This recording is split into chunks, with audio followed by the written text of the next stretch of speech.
warahmatullahi wabarakatuh. Alhamdulillah wa syukrulillah, la haula wa la quwata illa billah. Asyhadu an la ilaha illallah wa asyhadu anna Muhammadar Rasulullah sallallahu alaihi wasallam, la nabiyya ba'dah. Sahabat religi yang dirahmati Allah, wabah pandemi COVID-19 memang menjadi persoalan yang cukup berat bagi masyarakat Indonesia. Di tengah pandemi COVID-19 ini, suntikan rohani akan memberikan edukasi dan motivasi bagi masyarakat dalam menyikapi kondisi ini, baik dari segi kesehatan maupun spiritual. Untuk itu, Kantor Kementerian Agama Kota Payakumbuh menghadirkan para mubaligh yang akan menyampaikan siraman rohani bagaimana untuk menghadapi pandemi COVID-19 di bulan Ramadan ini. Kita berdoa semoga wabah pandemi COVID-19 segera hilang dari bumi Indonesia yang kita cintai ini. Semoga bermanfaat dan selamat menyaksikan. Wassalamualaikum warahmatullahi wabarakatuh.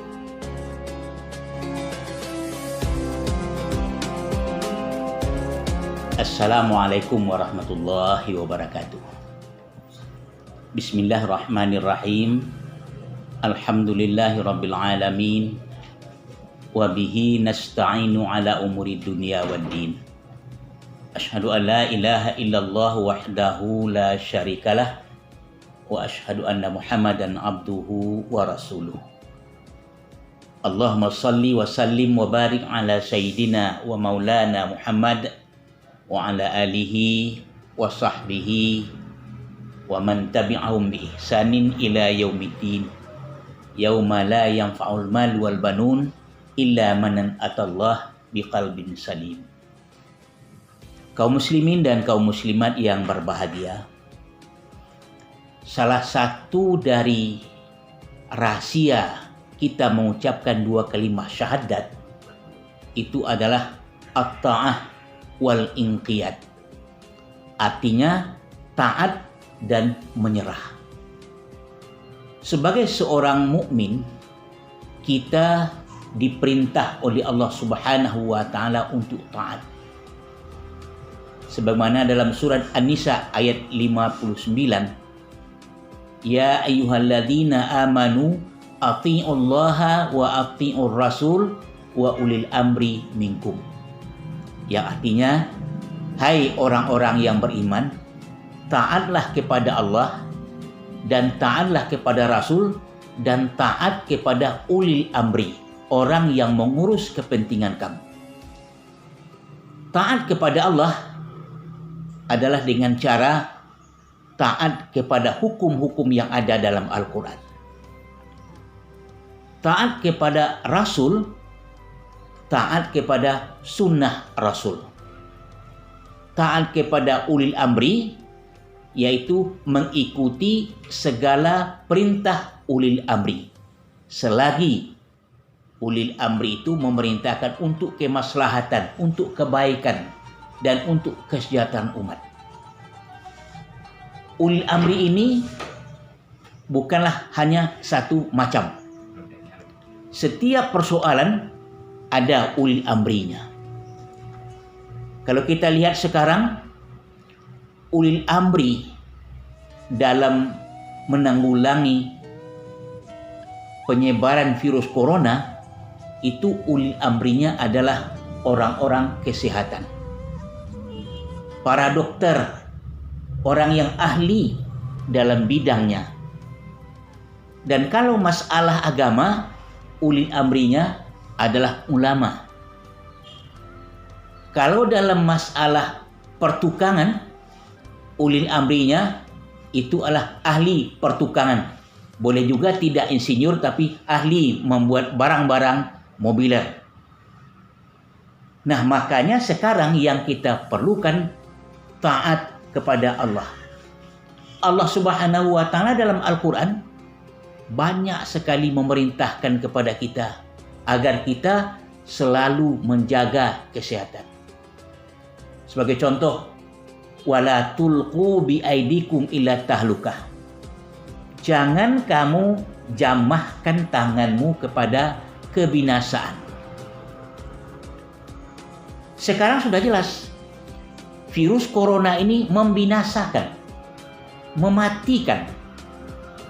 Nah, agar kita tidak terjangkit, tidak ditulari, maka ulil amri mengeluarkan aturan-aturan yang berupa perintah dan berupa larangan. Contoh, kita disuruh selalu menutupi bagian hidung dan mulut yang alatnya adalah masker. Dan kita disuruh selalu membersihkan diri.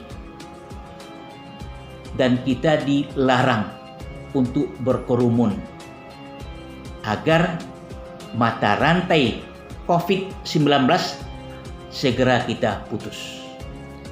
Taat kepada ulil amri, bukti kita taat kepada Rasul. Taat kepada Rasul, bukti taat kita kepada Allah. Jadi yang tiga ini adalah tempat taatnya orang-orang beriman. Nah, malah sebaliknya, dengan mengingkari yang tiga ini, maka iman akan menjadi berkurang dan bisa menjadi rusak. Kalau tidak taat kepada Allah, itu jatuhnya kafir. Tidak taat kepada Rasul, jatuhnya kafir. Dan tidak taat kepada ulil amri bisa juga membuat kita jatuh kepada kekafiran. Atau setidak-tidaknya taat kepada ulil amri ini untuk menyelamatkan kehidupan kita. Kecuali yang diperintahkan oleh ulil amri itu hal-hal yang bertentangan dengan kitab dan sunnah. Itu memang dilarang. Sebagaimana dalam hadis dikatakan, la ta'ata fi maksiatillah. Tidak boleh taat kalau kita mendurhakai Allah Subhanahu wa ta'ala. Nah, maka untuk itu kita mengajak seluruh kaum muslimin, kaum muslimat, khusus di daerah Kota Payakumbuh dan umumnya di seluruh Indonesia, mari kita taat. Taati Allah dengan menjalankan segala perintahnya yang ada dalam Al-Quran. Taati Rasul dengan mentaati sunnah-sunnah beliau yang tidak sedikit jumlahnya. Karena yang sunnah itu berasal dari perkataan Nabi, perbuatan Nabi, no comment Nabi, atau ketetapan Nabi. Lebih banyak sunnah itu jumlahnya daripada Al-Quran. Nah, begitu juga taat kepada pemerintah itu dengan undang-undang, peraturan, ketetapan yang semuanya itu sekarang memperkuat taat kita kepada Allah dan taat kita kepada Rasul. Dan kita tentu tidak mau pandemi COVID-19 ini berlalu-lalu. Kita ingin kembali hidup sebagaimana biasa, masjid kita ramaikan, sekolah dibuka, wirid pengajian-pengajian disiarkan. Tapi selagi COVID-19 ini belum mereda, itu belum bisa kita lakukan karena akan membahayakan kepada kita semua. Sebagaimana yang kita lihat, satu saja ketularan, akhirnya lebih dari 10 orang terkena imbasnya. Dan kita belum tahu sampai kapan ini berakhir. Kecuali kalau kita selalu taat dan selalu disiplin. Barangkali itulah yang dapat kami sampaikan dalam kesempatan ini. Mudah-mudahan bermanfaat untuk kita semua. Billahi taufiq wal hidayah. Wassalamualaikum warahmatullahi wabarakatuh.